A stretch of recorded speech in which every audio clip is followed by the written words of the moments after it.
Hello, good morning children. Today we are going to learn about the continuation of that principles of plant ecology. So we finished hydrophytes, isn't it? So let's continue from the xerophytes. So xerophytes are said to be we can divide the plant into two. One, physically dry area and physiologically dryness.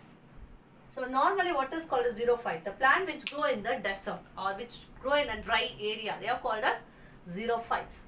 Okay, so the soil or the plant, it would be based on the adaptation, would be divided into two. One physically dry and physiologically dryness. What is meant by physically dry? So here the plant, that due to low rainfall, the soil cannot have the tendency to hold the water. Because of that, that plant also can't get the water. So such plants are said to be physically dry plants. Okay. And what is called as physiological dryness?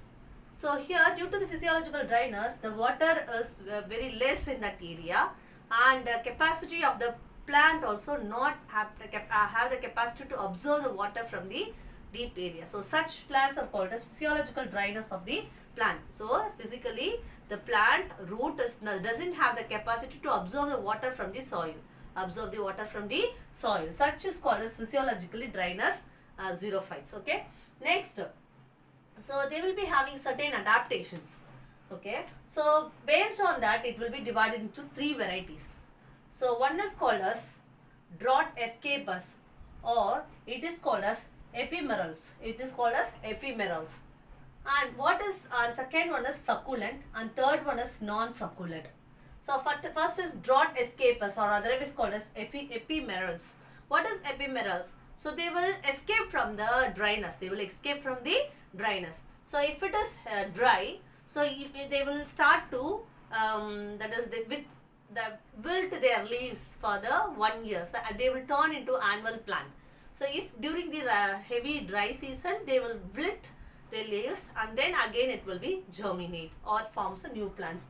So that plants are called as drought escapers because of heavy dry or heavy sun.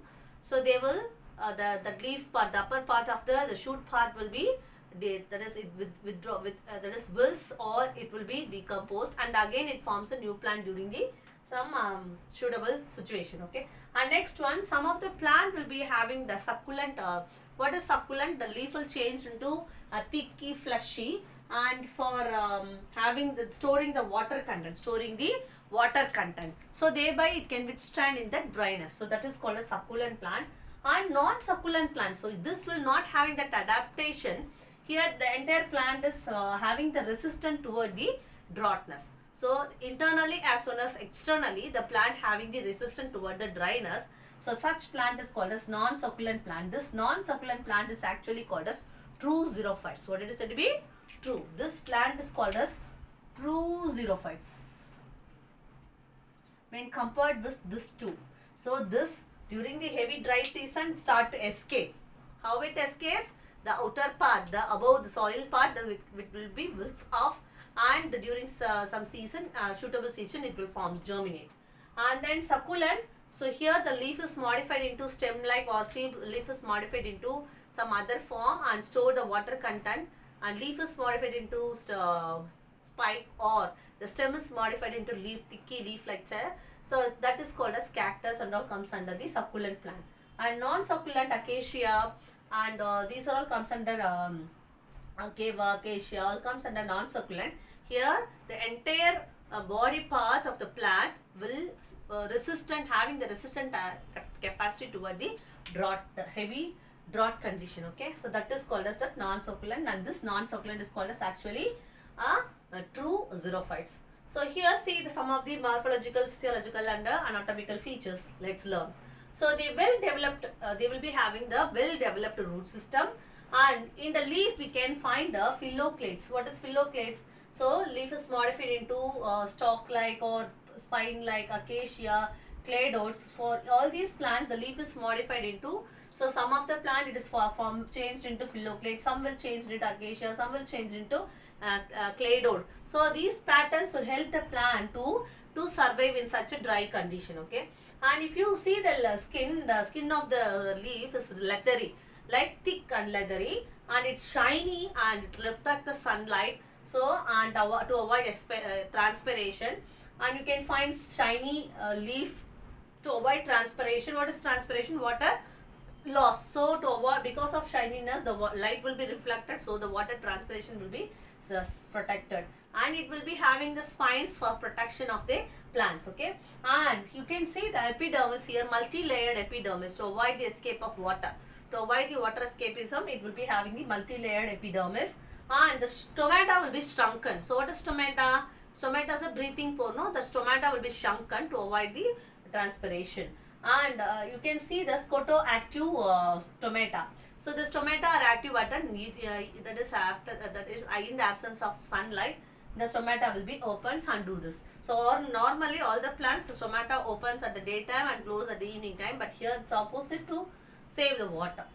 And water storage region will be more for them. So that water storage region, even the stem is modified into leaf-like to store the water, and that capacity of the plant make them to tolerate in such a dry condition. Okay, and then we can see two types of mesophils are well developed. The mesophil leaves will be having palisade parenchyma and spongy parenchyma, and here the less transpiration takes place. Here they will already we said no, the drought escapers. So they will be having, some of the plant will be having a short lifespan. So such plants are called as ephemerals. They will be asking in 2 marks. What is called as ephemerals? It will be coming in 2 mark questions. It is what? Drought escapers. What is drought escapers? So they will they wilt their leaves, or they will die for 1 year, and next year it will start to grow again. So these called as what? Ephemerals. Okay. So this is about the xerophytic plants. Xerophytic plants. Next we are going to see about the mesophytic plants. What is mesophytic plants? Plants which grow on land, they are called as mesophytic plants. See the first one. So see, this is a mesophytic plants. Here they will not grow in the too hot condition. The plant which grow in even in the not wet or even not so dry. So such moderate temperature, moderate climatic area growing plants are called as mesophytic plants. Okay, moderate condition, and it will be having a root cap and a root hair. All those things is there, and we can find a branched stem. So branched stems are different highly branched stems we can find in these plants, and we can find different shapes and different patterns of leaf arrangement. Have you would have learned in the 11th standard that phylloclade arrangement. What are the types of leaves, how they are arranged, all those things. Okay, and we can find a cuticle over the leaf. Cuticle is a waxy coat which prevent the transpiration and production of the leaves. Okay, and stomata is a respiratory growth at the back of the leaf. You can find the stomata. So stomata is well developed here, and you can find the mesophyll with the well developed palisade parenchyma and spongy parenchyma, and you can find the vascular as well as mechanical tissues. Vascular tissue, that is xylem and phloem tissues, are well developed, and mechanical tissue, that is sclerenchyma also is there, which protect the plant from the for the stem and bark will be, because of due to heavy wind, it can withdraw the shape. Okay, the flexibility can be given by the mechanical tissues, that is due to the sclerenchyma. And we can temporarily wilt. What is temporarily wilt? So have you seen leaves during the summer season, the trees without leaves, and during the spring season it forms a new leaves. Okay, like this is called as temporary wilting. So to escape from the drought, they will also show some escapism. Okay, that is called as temporary wilt of leaves in the mesophyte plants. So these are all about some lot of other informations also is given in your books, which is very important. Go through and practice well. So these are being basic concept of this mesophytes. Okay, children. Okay, next one, we can consider any mesophytic plants which grow in all the angiosperms which grow in the land. It's an example for the mesophytic plants. And next is epiphytic plants. Already we learned about epiphytic plants. What is epiphytic plants? A plant which grow on the other plants, bark of other plants are called as epiphytic plants. And these epiphytic plants will have certain adaptation. What is adaptations? They will be having clinging root. What is clinging root? So this root is useful for the attachment. So these plants or live on the bark of other trees. So So what is the support? Where it gets support? Is there anyone holding it? No. So their clinging root will make the plant to get attached with the bark of that root. So it is called as clinging root is there, and it has a velaments. You know already know that special tissues of root is called as velamen, which is spongy and absorbing the atmospheric water is called as velamen. And it having the pseudobulb. Pseudobulb means that what is a bulb? Have you seen the onion? Onion is a good example of bulb. It's a stem modification. So here this also having the pseudo stem, pseudo bulb, and we can find this mimicofly. So mimicofly is already we know. So some of the insects will grow on the plants, which will become a predator or which protector for them. So they act as a protector for them. So we can find this type of that is what a protection for these plants. And multiple layer, here we can find the epidermis of multiple layered. Multi-layered epidermis you can find, and here the leaf is coated with the thick cuticles. And you can find the shrunken tomato also, here also shrunken tomato. And because it will be getting only less what, only the water source is atmosphere. So if it lost through the stomata, then it can't survive, no. To avoid it, the stomata is shrunken to avoid the transpiration of the plant, okay. And the parenchyma cells will store the water. So here in the epiphytic plants, not only the velamen, the parenchyma of the plant also store the water, okay. And this is about the epiphytic plants, their physiological and anatomical features of the epiphytic plants. And next one is halophytes. Next is halophytes. So what is called as halophytes? Plant which live in the salty water. Plants which live in the salty water, they are called as halophytes. Okay. So the plants which go in higher concentration of salt, high concentration of salty plant are called as halophytes. It's very important. 3 mark or 5 mark questions. Maximum they will be asking this question, or anyone anyone they can ask. Maybe halophytes or xerophytes or mesophytes. Anyone they will be asking. Okay, but rarely hydrophytes will rarely asking questions. But from these three, halophyte is very important. Then xerophytes, then the mesophytes. Okay, see here it is growing in the high concentrated salty area, and here maximum the mangrove forest is good example for the. Have you seen the mangrove? Sadupunila kaadigal, no? So what is mangrove? They live in the always watery water will be stagnating there. That salt water will be there. The plant will be growing in the water. The water is 24, that is for all the days you can find the water in that area. Okay, this area where the river and water meets, that area is called as what? Mangroves. Huh? So these mangroves, the plants which grow in the mangrove forming the mangrove forest. Also mangroves, the plant which is said to be mangroves is a good example for the halophytes. So here it can said to be 2 varieties of plant you can find. So which temperate zone halophytes are called as herbaceous, small plants, and which will be growing in the tropical halophytes, they are all bushy. Tropical halophytes are bushy, and temperate halophytes are herbaceous. And you can find a special root over here that is called tilt root. What it is said to be? Tilt root. So, and it having the special is called as nematophore. Very important 3 mark question. Nematophore is 3 mark question. Okay, 3 mark or 2 mark question. Stilt root also very important. So, okay. So what is tilt root? So you can find normally where the root forms, root will be forming below the soil. It is a positive geotrophism. But in this Weissnier,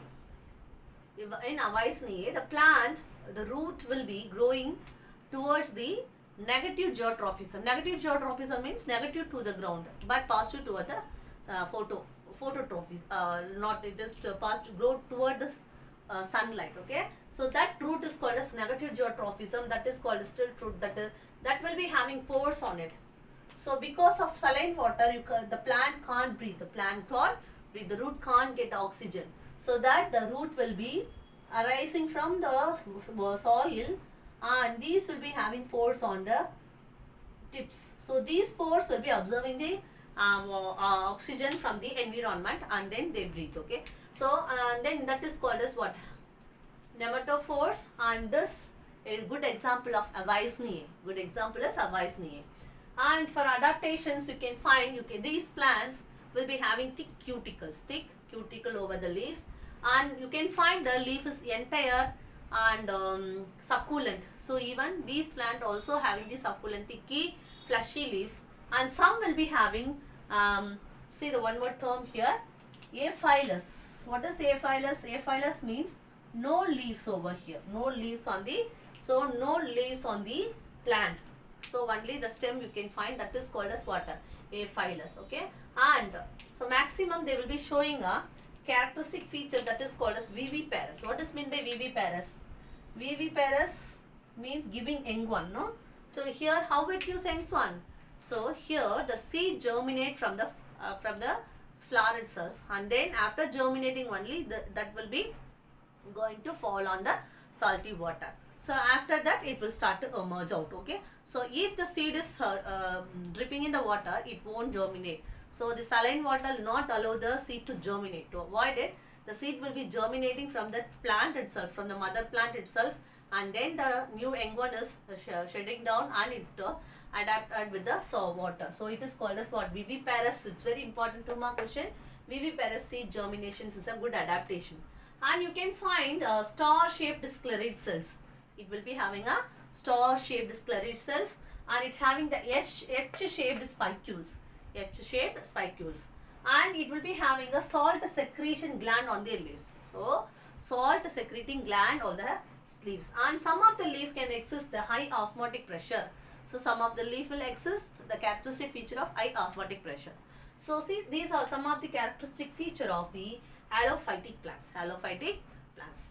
And next is the dispersal of seeds and fruits. Dispersal of seeds and fruits. So this is already you learned in the 10th standard. From the 10th standard, even 11th standard also you have learned. What is called as dispersal? Dispersal after ripening. After ripening, the fruit get dispersed, that is burst out, and the seeds will be segregating, and then it will be falls down, and new plants will be forming. So the spreading of seeds and fruits is called as what? Dispersal. What is called as dispersal? How can it is possible? It can possible by means of, so already we know pollination. We learned pollination. Pollination by means of Anemophilus. Philus will end with the word with philus. Anemophilus, Hydrophilus, Zoophilus, like that. So here dispersal will ended with cori. Okay. So dispersal of seeds and fruits by means of air or by means of wind is called as anemochory. If by means of water, it is called as hydrochory. If by means of animals, it is called as zoochory. If by themselves, it is called as autochory. See first anemochory. What is anemochory? The seeds dispersed by means of wind. How it can disperse by means of wind? Because if it has a buoyance, what is buoyance? So it can having the floating tendency, less weighted seeds, and should be having adaptation of fan-like or adaptation of wing-like, like drumstick seeds. So after getting dried up, it will be very less weight, easily float on the water. So like that. And pollen grains, it will, while we talk about pollen grains, it will go for Anemophilus. It is anemochory means only seeds. We have to talk about this seeds. And certain seeds will be having pappus. Pappus means what? Like a minute hair-like projections. So that easily float. You can find even wings of even the seeds like wings. So they all are example for the anemochory. Okay. So if it is done by means of wind, so through the wind it will take on from one place to other place by means of this, it will spreads. Okay. So that by this way only that one plant from one area can be dispersed in other area to nourish or to increase their vegetations. And second is hydrochory. Hydrochory by means of aquatic plants. Aquatic plants, the water, the waves of water, the running stream water, all will make the seeds to move from one area to other area. The water waves. Even coconut trees. If the coconut trees near the seashore, what it will? So through the seawater, it will move from one area and finally reaching the other area. By means of this activity, it spread in all over the area. Okay, so that is called as hydrochory. And zoochory means animals. So while the grazing animals, while the cattle are grazing over the vegetations, so some of the adaptation of the seeds which will be having a spine like hook like, if you if you make a walk through a mountain, after that you can feel some spinous that is what some spine you can feel, so you can irritating the spines or some hook like projections, no. So that is nothing but some of the seeds will be having such adaptation. Why? So while the grazing animals come over here, come near to them for grazing, so these seeds will stick to their skin. While they are shaking their body, that will be shed down in particular area and they grows. Okay, and even some of the birds. Have you seen the bird, crow and all those things? They eat the fruit. Even the parrots, they eat the fruit and they will throw the seeds in some other area. So because, and some of the seeds will be eaten by the fruits and through the fecal matter. Have you know that one of the bird, doodle bird, I think so, doodle bird. So because of that, some of the plant, that is what the entire plant species is gone. So what they did, some of the persons hunted the birds. What is the capacity of the tree? That tree can survive only if the seed is entered from, if the seed is excreted by the seed excreted by the bird. So because of the hardness, so the hunters are hunted the birds, and so because of the absence of birds, the seed is not taken by the insects or birds. So because of only that type of bird only eating the fruits, what happens if that species is lost? Automatically the process cannot be done. So the process cannot be done, then what happened? Again the new plants not formed. So no one has notified this. After entirely that is what entirely the species is gone away. Now only we found that some of the evidence there is like trees like this, and then only they found that plant name and the tree name. So good record. So because of the human activity we lost that. So birds and animals are very good. Even monkeys will be eating the fruit and throwing the seeds. Because of this activity, the seeds will be dispersing in all the area.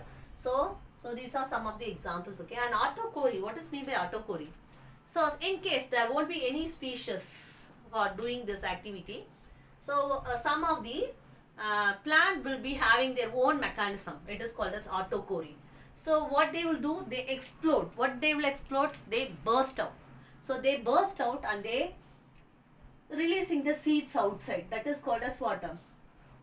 Autochory. So here they explode. And some of the species, if the seed is mixed with water, if any raindrops is fall on it, suddenly it start to burst and the seeds will be spread throughout the area.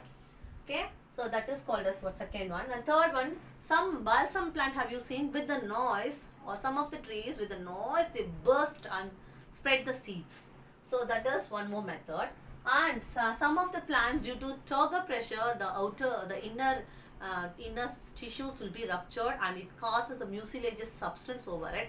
Because of the mucilaginous substance, they will be the outer part will be released and seed will be spread to the area. So these are some of the explosive methods or autochory methods are followed by the tree plant itself. Okay, and the last is pressure, turgor pressure, and seed ball. Have you experienced about the seed ball? What is seed ball?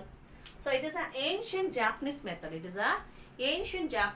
What they do, they will be use the humus along with the cow dung, all the humus. They will make a ball. So inside the ball they will be immersing the seeds. So while they cultivating, they will throw the balls. So what happens when the water gets enter into that, then it will start to germinate. Okay, so if this process is, what is the benefit of this process? If the seeds are here, the seeds are inside the bundle, that ball, soil ball. Okay, so if the soil ball, so it cannot be eaten by this. So normally while the farmers are seeding, doing the seedling, So immediately the birds will come and eat away. So only for example, if we seeded 100 seeds, only 20 can germinate and remains of become food for some other animals. To avoid it, the Japanese, this is an ancient method followed by the Japanese. They make a ball over cow dung and humus and all those organic material, and they will keep the seeds inside the soil and make it to dry. So make it to dry. They will preserve it in a dry condition. So whenever they want to plant, that ball has enough and water is enough. If you put the ball and watering it, that it will germinate. So this is called as ancient Japanese method. So what we learned today, what we learned in this thing, so we learned from the xerophyte. Already we learned about the hydrophyte. So xerophyte, hydrophytes means plant which live in the water, and we learned lot of types in it. And we learned the xerophyte. Xerophyte means plant which live in the desert on dry area. Based on that, it can be divided into physical and physiologically dryness.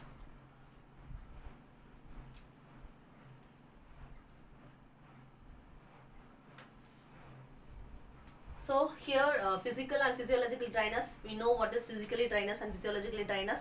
So here, because of low rain, the water soil couldn't have capacity to hold the water, and here the soil plant doesn't have the good absorber to absorb the water from the soil. So this is differentiation, and the xerophyte can be divided into three based on the adaptation, that is drought escaper and succulent and non-succulent. Drought escapers can escape easily from heavy sun, and the succulent can store the water and by means it will protect themselves. And non-succulent is otherwise called as true xerophyte. And we learned the remaining characteristic feature regarding the xerophytes. Okay. And next we learned about the mesophytes.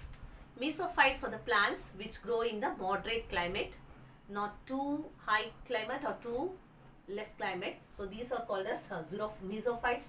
So we learned lot of physical, anatomical, so it is very important. You must write the introduction and some general features and the types, and you have to write the anatomical. Sometimes they will be asking only write to physical adaptation of the xerophytes, only anatomical adaptation of the xerophytes.